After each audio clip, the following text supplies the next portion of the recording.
Και αρχίζουμε λοιπόν εμείς να παίρνουμε φάρμακα της πιέσεως που χωρίζονται σε ανταγωνιστές αγιοτανσίνης και αναστολής. Ανταγωνιστές αναστολής. Δηλαδή τα φάρμακα καταστρέφουν την αγιοτανσίνη. Όταν δεν πίνω νερό και είμαι αφυδατωμένος, βγαίνει η αγιοτανσίνη.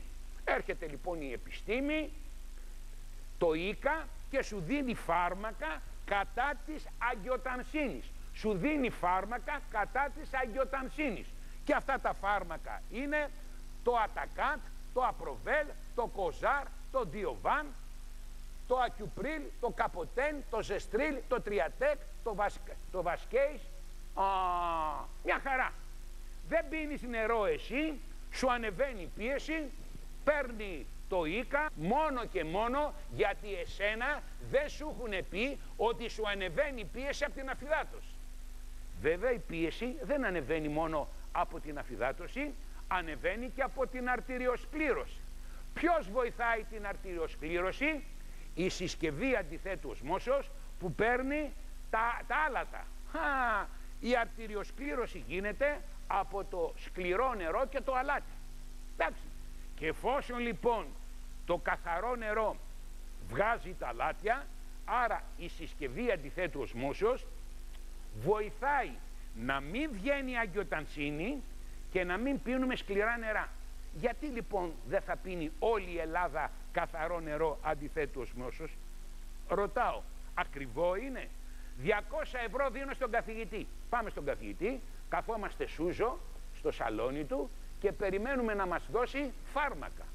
Και τι να τον κάνουμε τον καθηγητή, αφού τα ίδια φάρμακα τα δίδει και ο γιατρός του ΙΚΑ? Τι ίδια δουλειά κάνει?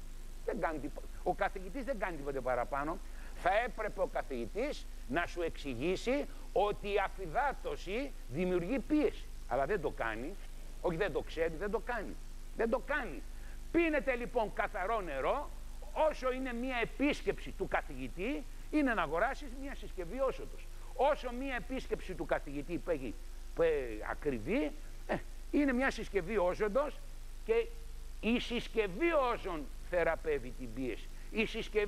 Η συσκευή αντιθέτου οσμώσεως θεραπεύει την πίεση. Πώς? Με το να χτυπάει την αφυδάτωση, μειώνοντας την αγιοτανσίνη και μειώνοντας το σκληρό νερό. Θέλεις εσύ να κάνεις πιο μαλακά τα αγία σου? Εδώ σε έχω. Εδώ, στις βιταμίνες εναντίον της αρτηριοσκλήρωσης. Μη στεναχωριέστε παιδιά, αν τα λέω κάθε μέρα. Άντε, πίνετε καθαρό νερό αντιθέτου οσμώσεως, το ελιξίριο της ζωής για τη βελτίωση όλων των χρονίων παθήσεων. Άντε, στην υγεία σας.